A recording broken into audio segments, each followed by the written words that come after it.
Hello, folks. I am being joined for this conversation by Ralph Koker, who is Global Head of Products for TerraPay. I'm Hal Levy of Payments. We're talking about the digital transformation.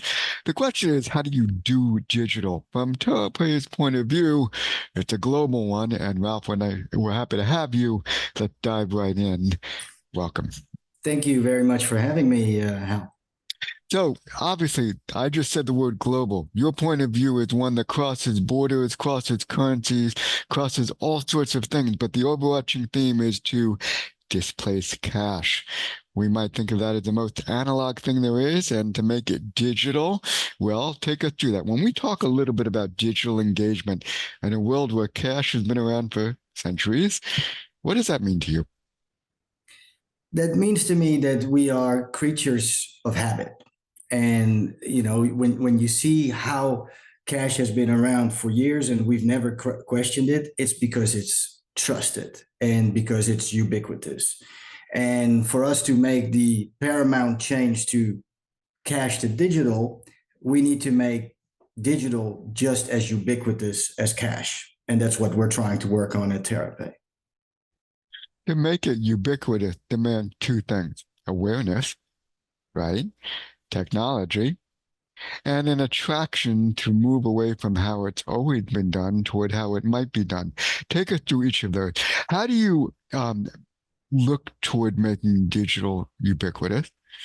How do you persuade those who might be hesitant? Mm-hmm. And what do you need to do to make, I look, different markets are different markets.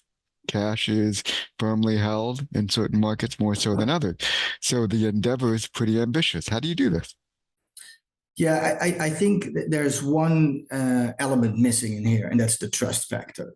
And if there's something that the last 3 years have taught us, is that if you see the rise of digital payments on a domestic level, where everybody has gotten addicted to alias-based payments, right? No more showing credentials, flashing cards, much less cash changing hands on a domestic level. I think that's what you see in the first evolution.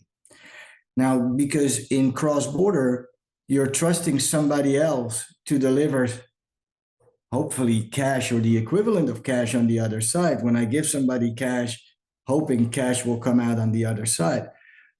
I think that is another level of trust that needs to be broken, because if people find it so convenient to give each other money, to split a bill, to give a remittance domestically, even doing that in a digital way by just typing in a phone number or an email or another handle, and then a receiver can receive that, there's no reason that shouldn't exist on a cross-border level. But it has to do with awareness, and with awareness comes trust.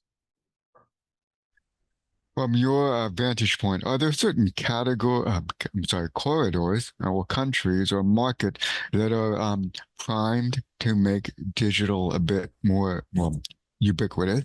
Are there other places where there is a stickiness? That trust factor you're talking about here may be hard to convince. Mm-hmm. Where are you seeing the most potential, and where are you finding there's more work to be done, geographically speaking? Why? I believe the potential is across the globe. The way we should split this, because we're talking cross borders, is in senders and receivers. All right. So if I look at the sending side, where cash can be prevalent as well, I think we are already seeing a lot more traction on the send side, where cash is being converted to, let's say, digital pay-ins to then be transferred into the destination, which is still often cash out. I think on the receive side, if you look at markets like Asia Pacific, again, domestically, it's happening. 70% of all e-commerce in Asia Pacific is going through a digital wallet. And what I find more remarkable is 50% of face-to-face point of sale is also going there. So what that tells me is that the digital receive points are there, and we are, for instance, with TerraPay, connected to them to receive them in real time. What hasn't happened enough is to work on the awareness and the trust factor that on both sides you can now send and receive digitally. And I think that's just a matter of time before that wind changes. Let's talk about the timing of it. Now, some markets, and you made them mention here that, domestically within a certain market, you may have near ubiquity of digital, and then the idea of doing this on a cross-border basis. There are two things that are I think might be headwinds. One is linking the cross-border functionality, right, from market to market. The second part is I think we're moving eventually toward a hoped for future where there's interoperability between different faster payment schemes, obviously, which makes a lot of the transparency and trust a little bit easier. What are you doing specifically to increase awareness, to start making your own customers move from pushing their own initiatives to get some of these the trust in place that really needs to be there? What is your own go-to-market initiative right now? And I'd like actually, if you might think about some use cases where we're seeing trust can build up toward other use cases. Okay. I think the way TerraPay grew up was in the digital wallet space and working with digital wallet operators. And of course, we do bank accounts and cards, but where our sweet spot is in digital wallets.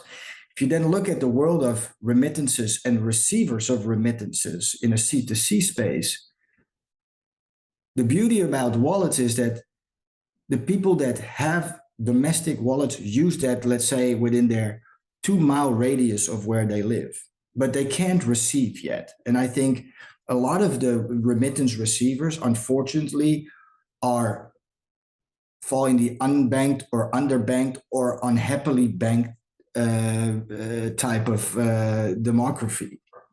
So we believe that digital wallet, beside the RTP rails that should be interconnected, absolutely, has a long leeway for receivers of digital remittances to continue. How does that then work, to your question? What we are doing is to continue enhancing our cross-border money movement capability by direct integration with wallets. You might have seen that we launched about a few weeks ago our Wallet Interoperability Council in late August. This is where we have started to work with several wallet operators, leading wallet operators like Bcash, Safaricom, Airtel, MTN, and many more to come, and that we're speaking with and that were in the announcement, of course. But this really marks the beginning of our collective effort to promote wallet interoperability. I don't think we can leave it to the governments. I don't think the banks have any incentives to do it either. So it needs to come from an organization that does it together, which is the wallet operators on the send side, the receive side, but also the payment side of things cross-border to promote cross-border trade. Because by 2026, we anticipate to have 5.6 billion wallet users that are going to be increasingly demanding. I want to stick on interoperability for a moment because it's critical, right? It's critical for what we're looking at in terms of a globally cohesive ecosystem. And to your point of, having a collaborative consortium, not necessarily government mandated approach, well, that leads to the, what does an interoperable digital displacement of cash, what does that look like in a utopian sort of nirvana existence to your mind? What would actually we start to see if we were at where we would like to get to? What does that digital engagement look like? Take me through a use case where somebody here might be interacting with somebody there across the globe in real time. Okay. So you could all be, cross-border could mean you could be sitting together as well. So how common is it that you go to lunch with your friends and you split a bill and you send each other a local transfer? Now imagine that we are going to the Philippines and I come in with a US wallet and there's somebody sitting there with a Filipino wallet, and there's somebody sitting there with a wallet from Uganda. And we're all having a lovely lunch, and none of us want to pay for each other. So we split the bill. And we can all transfer to the Filipino wallet digitally. I don't have to go to an ATM, look at the fees and look at my conversion rate, and if I can do it there on the spot. Roaming permitted, I'll give that, but you do it the same way you would do it on a domestic way if we would go down the street and have a sandwich together and split the bill. But it goes further than that. That this is amongst friends.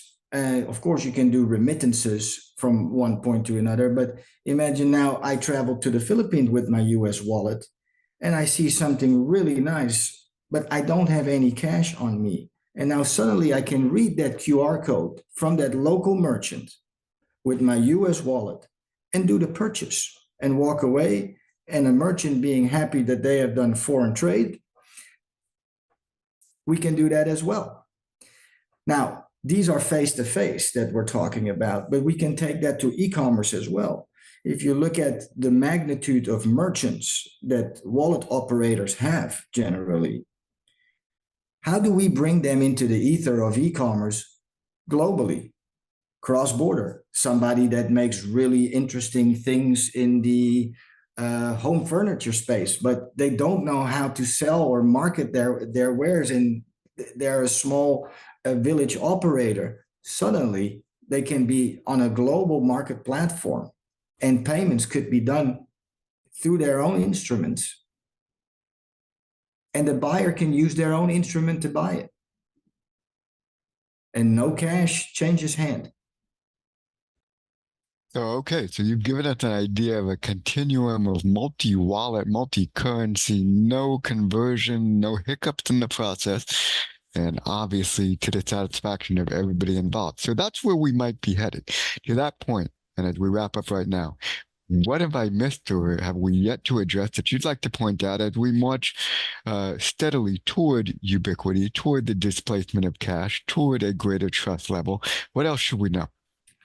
Well, I think the consumers and the businesses that ultimately are our customers, they will speak out.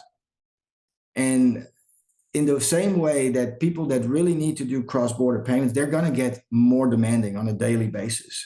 And it's not so much about real time all the time. It's more about transparency. It's about reduction of fraud, right? And it's about cadence, that they want to see that if I give my money to someone, that it will be taken care of.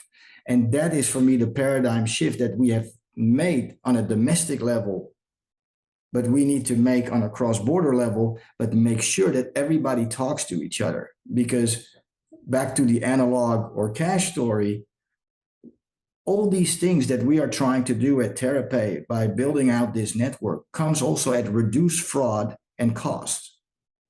And ultimately, that should be given back as oxygen back to the system to make transfers simpler and more affordable. I think it's simpler, but more affordable, and everybody talking to each other. Well, that's a pretty large undertaking, but one that is well worth doing. Rob, I want to thank you very much for the conversation. Thank you very much.